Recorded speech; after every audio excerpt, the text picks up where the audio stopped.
Habits of successful people in Hindi. दोस्तों, आज हम लाइफ में जीने के लिए 12 रूल देखेंगे जो कि जॉर्डन पीटरसन ने अपनी best selling book 12 rule for life में बताए हैं। जॉर्डन एक बहुत ही फेमस पर्सनैलिटी के और टोरंटो विश्वविद्यालय में साइकोलॉजी के प्रोफेसर हैं। रूल नंबर 1, हमेशा सीधे खड़े रहो। पहला रूल कहता है कि हमेशा सीधे खड़े रहो और अपने शोल्डर पीछे रखो, एक विनर की तरह। अगर हम एक डल पोस्टर के साथ खड़े होते हैं तो इससे हमें दुनिया वाले एक लूजर की तरह देखते हैं और फिर लोगों के रिएक्शन और उनकी बातों को फीडबैक की तरह लेने लगते हैं, जिससे हम खुद तो एक लूजर समझने लगते हैं और फिर दोबारा से उस सेल्फ इमेज के साथ कंसिस्टेंट रहने के लिए हम अपने को औरों के सामने एक लूजर की तरह प्रेजेंट करते हैं और यह लूप चलता ही रहता है। इसलिए ऑथर बोलते हैं कि अगर हम अपनी बॉडी को स्ट्रेट और एक विनर की तरह लोगों को प्रेजेंट करते हैं तो वो हमें डिफरेंट तरह से ट्रीट करेंगे, जिससे हमारी सेल्फ इमेज भी एक विनर की तरह होगी। रूल नंबर 2 कहता है खुद की भी केयर करो। यह रूल कहता है कि हमें खुद की भी उतनी ही केयर करनी चाहिए जितनी कि हम एक बच्चे की करते हैं। अगर हमारा कोई डॉग या पेट बीमार हो जाता है और उसे कोई डॉक्टर मेडिसिन रिकमेंड करता है तो हम में से मेजॉरिटी ऑफ लोग बिना देरी किए उस वक्त वह मेडिसिन खरीद कर उस पेट को देंगे। लेकिन रिसर्च यह प्रूव कर चुकी है कि 33% लोग जब को खुद की डॉक्टर मेडिसिन रिकमेंड करता है तो वह उसे यूज नहीं करते। इसका मतलब है कि हम औरों की ज़्यादा परवाह करते हैं जितनी कि हम खुद की भी नहीं करते हैं। रूल नंबर 3, दोस्ती अच्छे लोगों से करो। यह रूल कहता है कि उन्हीं से दोस्ती करो जो लोग बुरे वक्त में आपकी मदद करें।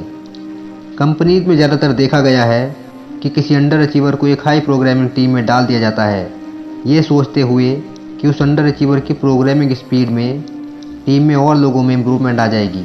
मगर स्टडीज़ बार बार प्रूव कर चुकी हैं कि ज़्यादातर केस में अंडर अचीवर की बुरी आदतें टीम को डिक्लाइन करती हैं, ना कि इम्प्रूव। इसलिए ऑथर कहते हैं कि अपने दोस्त बनाने के लिए हमें बहुत चूजी होना पड़ेगा। इसका मतलब ये नहीं कि हम मतलबी हो गए हैं, क्योंकि हेल्प करना फ्रेंडशिप में दोनों तरफ से होता है।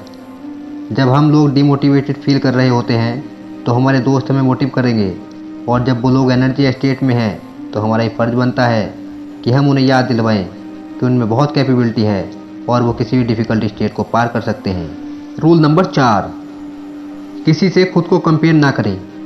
यह रूल कहता है कि हमें लाइफ में प्रोग्रेस करनी है तो अपनी आज की परफॉर्मेंस को अपनी कल की परफॉर्मेंस के साथ कंपेयर करें, ना कि किसी और की परफॉर्मेंस के साथ। ऑथर बोलते हैं कि धरती पर 7 बिलियन लोग हैं और बहुत सारे लोग आपसे आपके फील्ड में अच्छे होंगे, और अगर हम आपके और औरों के कंपेयर करते हैं तो हर वक्त आपके पास दुखी होने का रीज़न होगा। फॉर एग्ज़ाम्पल, अगर आप अपने को अपने दोस्तों के साथ कंपेयर करते हैं और देखते हैं कि आपके फ्रेंड आपसे बहुत ज़्यादा फाइनेंशियली अच्छे हैं तो आप अपने को कंप्लीट फेलियर मान सकते हैं। लेकिन अगर आप अपने को देखो, आप अपने पिछले साल के मुकाबले इस साल आपने फैमिली के लिए बहुत कुछ अच्छा किया है, तो ये बात आपको पॉजिटिव एनर्जी दे सकती है। रूल नंबर 5, बच्चों को अच्छी शिक्षा देना। ये रूल कहता है कि एक बच्चे को एक रिस्पॉन्सिबल सिटीजन बनाना पेरेंट्स की रिस्पॉन्सिबिलिटी है। स्टडीज़ यह प्रूव कर चुकी है कि कोई बच्चे बचपन में ही एग्रेसिव और गुस्से वाले होते हैं। इसलिए पेरेंट्स को चाहिए कि ऐसे बच्चों को एक अच्छा सिटीजन बनाने के लिए खुद एफर्ट करें, ना कि सोसाइटी पर छोड़ दें। एफर्ट जैसे कि बच्चे को क्लियर करें कि गलत करने पर उसे क्या पनिशमेंट मिलेगी, और पनिशमेंट क्राइम के अकॉर्डिंग होनी चाहिए। साथ में पेरेंट्स को अपने बच्चों को घर के रूल्स क्लियरली बताने चाहिए और रूल की क्वांटिटी कम रखें ताकि बच्चे कंफ्यूज ना हो। रूल नंबर 6, लोगों को एडवाइस करना बंद करें। यार कोहली ने ये शॉट ठीक नहीं मारा, यार रहमान ने बीट मिस कर दी। ऐसे बहुत से लोग हैं जो लोगों को फ्री में एडवाइस देना पसंद करते हैं, बेशक उन्हें खुद इस फील्ड के बारे में कुछ ना पता हो। और जब उनसे खुद ये कोई पूछता है कि आपने अपनी लाइफ में क्यों कुछ अचीव नहीं किया, तो उनका आंसर हमेशा यही होता है, यार दुनिया में इतनी मुश्किलें हैं ना, बस दूसरों को आसान लगती हैं, खुद करो तो पता चलता है। और एग्जैक्टली ये रूल यही कहना चाहता है कि जब तक अपनी लाइफ को ऑर्डर में ना लें तब तक औरों को फ्री एडवाइस ना देनी चाहिए। हो सकता है आपके एरिया में भूकंप आया हो, लेकिन आपको अगर पहले से ही पता था कि एरिया में भूकंप आ सकता है और फिर भी आपने कुछ नहीं किया, तो आपकी गलती है, ना कि भगवान की। रूल नंबर 7, अपनी लाइफ में रूल सेट करो। आपने ये बंदर की कहानी तो सुनी होगी। एक बार बंदर को पकड़ने के लिए एक डब्बे में बिस्कुट रखा गया। इस डब्बे में होल था जिससे बंदर अंदर खाली हाथ में डाल सकता था, लेकिन बिस्किट को पकड़कर बूंद मुट्ठी बाहर नहीं निकाल सकता था। और ऐसा ही हुआ, जब बंदर ने बिस्किट पकड़ा तो वो बंद मुट्ठी के कारण उसका हाथ बाहर नहीं निकल रहा था। इसलिए उसने अपनी लालच की वजह से उस बिस्किट को नहीं छोड़ा और फाइनली शिकारी के जाल में पकड़ा गया। स्टोरी का मोरल है कि अपने को अपनी लाइफ में रूल सेट करने हैं। एक डिग्निटी वाली लाइफ जीने के लिए उन रूल्स को किसी भी इमीडिएट खुशी के लिए कुर्बान नहीं करने हैं। रूल नंबर 8, खुद से झूठ मत बोलो। ये कहता है कि झूठ मत बोलो, खास करके खुद को।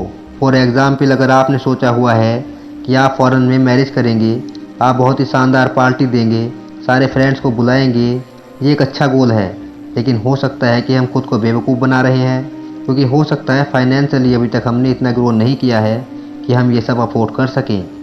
ऐसी कई चीज़ें हैं जहाँ पर हम रियलिटी जाने के बावजूद खुद को बेवकूफ़ बना रहे होते हैं। इसका मतलब ये नहीं कि हमसे बड़े गोल्स नहीं रखने चाहिए, बल्कि इसका मतलब ये है कि हमें रियलिस्टिक और फ्लेक्सिबल गोल्स रखने हैं। जैसे जैसे हम लाइफ में ग्रो करेंगे, हमारा दुनिया को देखने का नज़रिया बदलेगा और हो सकता है हमारे गोल भी बदल जाएं।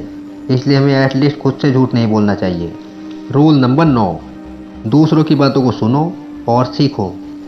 ये रूल कहता है कि जब भी हम किसी से बात करते हैं तो हमारा मेन मोटिव होना चाहिए कि हम उनसे कुछ ऐसा सीखें जो हमें पहले से मालूम नहीं था। किसी भी कन्वर्जन का मेन गोल होता है कि दो लोग आपसे इंडिविजुअल आइडिया पर एक आइडिया बनाएं जो उन दोनों आइडिया में बेटर हो। लेकिन आजकल के टाइम में लोग अपनी बातों को और अपने दुख को दूसरों को बताना ज़्यादा प्रेफर करते हैं एज ए कंपेयर टू दूसरों की बातें सुनने में। कई बार दूसरों के आइडियाज़ सुनने में हमें दुख हो सकता है, क्योंकि हमारे आइडियाज़ जिन पर हम बचपन से यकीन कर रहे थे, हो सकता है वो गलत निकले। लेकिन ये एक प्राइस है जो हमें पे करना ही पड़ेगा अगर हमें इम्प्रूव और ग्रो करना है तो। रूल नंबर 10, अपनी ज़रूरत से ज़्यादा सीखें।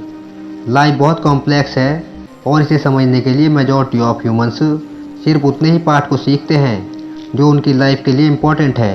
अब ऑब्वियसली हम दुनिया के सारे कॉन्सेप्ट को नहीं सीख सकते, लेकिन ऑथर बोलते हैं कि हमें चीज़ों को ज़रूरत से ज़्यादा सीखना चाहिए और उसके लिए क्लियर लैंग्वेज यूज़ करनी चाहिए। फॉर एग्ज़ाम्पल, अगर हम बीमार हैं तो हमें डॉक्टर को बहुत ही क्लियर डाटा देना पड़ेगा कि हमारे साथ क्या हुआ है, कि क्या हमारा पहले पेट दर्द कर रहा था या फिर हमें फीवर था, या पेट दर्द हमारा खाने के बाद शुरू हुआ और वो क्या चीज़ थी जो हमने खाई और पेट दर्द स्टार्ट हो गया। ज़्यादातर बीमारियों को डॉक्टर इसलिए नहीं समझ पाते क्योंकि पेशेंट उन्हें क्लियर डाटा ही प्रोवाइड नहीं कराते। इसलिए ऑथर बोलते हैं कि इन इम्पोर्टेंट केस में हमें एकदम साफ लफ्ज़ों का इस्तेमाल करना चाहिए। रूल नंबर 11, रिस्क लेने के लिए प्रिपेयर करें। इस रूल में बेसिकली ऑथर कहना चाहते हैं कि अपने लव्ड वंस को रिस्क के लिए प्रिपेयर करना एक ज़्यादा बेटर ऑप्शन है एज ए कम्पेयर टू उन्हें वो रिस्की काम ना करने देने के लिए, क्योंकि लाइफ में बहुत सारी चीज़ें हैं जो रिस्की हैं। इसलिए हम अपनी लाइफ का एक पर्सनल एग्जाम्पल देना चाहता हूँ। अगर आपको याद होगा, 2014 में हिमाचल प्रदेश मंडी डिस्ट्रिक्ट में 24 इंजीनियरिंग स्टूडेंट की पानी में डूबकर डेथ हो गई थी, क्योंकि वह हाइड्रो प्लांट का टेरेस्ट गेट खोल दिया गया था और ये बात स्टूडेंट को पता नहीं थी। अब इस इंसिडेंट के बाद मैक्सिमम पेरेंट्स ने अपने बच्चों को बताया कि उन्हें पानी के पास कभी नहीं जाना चाहिए और इवन अपनी प्रोमिसेस के लिए किए गए कि वो ऐसा कभी नहीं करेंगे। लेकिन एक व्यक्ति ने, जो कि पहले इंडियन नेवी में थे, उन्होंने अपने लड़के को पहले स्विमिंग सिखाई और एक दिन रिवर के पास ले जाकर धक्का दे दिया, सिर्फ ये देखने के लिए कि वो इस सिचुएशन में कैसे रिएक्ट करता है, और एज ए एक्सेप्टेड वो आराम से तैरकर किनारे पे आ गया। ये एक बहुत ही कैलकुलेटिव रिस्क था जो कि वह व्यक्ति अपने लड़के के साथ थे, और अगर वो पैनिक करता तो उसे वो बचा लेते। अब पॉइंट ये है कि हर पेरेंट्स अपने बच्चों को प्यार करते हैं, लेकिन बेटर ऑप्शन क्या है, वो अपने लव्ड वंस को रिस्क से एकदम दूर रखना चाहते हैं, जबकि कभी ना कभी उनकी लाइफ में रिस्क आएंगे और आते ही रहेंगे। इसलिए बच्चों को प्रिपेयर करना ज़रूरी है। रूल नंबर 12, हर छोटी खुशियों को सेलिब्रेट करें। ऑथर बोलते हैं कि लाइफ हार्ड है और हम लाइफ को ना चाहते हुए दुख मिल सकते हैं, इसलिए ये बहुत ही इंपॉर्टेंट है कि हम लाइफ में छोटी से छोटी खुशियों को भी दिल खोल कर सेलिब्रेट करें। ऑथर की एक बेटी है जिन्हें 6 साल की उम्र में ही ऑर्थराइटिस था। उन्हें बहुत सारे पेन होते थे जिसके लिए उन्हें इंजेक्शन दिए जाते थे और इवन बहुत बार उनकी सर्जरी भी हुई थी। अगर हम में से किसी की ऐसी बेटी होती तो हमें लगता हमारी लाइफ कितनी बुरी है, लेकिन ऑथर अपनी टुगेदर के साथ हर छोटी से छोटी खुशी सेलिब्रेट करते थे। कुछ सालों के बाद कुछ ऐसा पैसों को समिष्ट मिला जिससे ऑथर की बेटी का पानी बहुत कम हो गया, और ऑथर ने इस खुशी को भी इस तरह सेलिब्रेट किया कि लाइफ में प्रॉब्लम तो आनी ही है, बस लाइफ को एक एडवेंचर की तरह लें और रास्ते की हर छोटी सी खुशी को सेलिब्रेट करते चलें। दोस्तों इस बुक में और भी काफ़ी इंटरेस्टिंग टिप्स दिए गए हैं। अगर आप भी ये पूरी बुक पढ़ना चाहते हैं तो आप इसे खरीद सकते हैं। दोस्तों अगर वीडियो पसंद आई हो तो लाइक करना, शेयर करना और ऐसी ही वीडियो के लिए हमारे चैनल को सब्सक्राइब करना। मिलते हैं नेक्स्ट वीडियो में।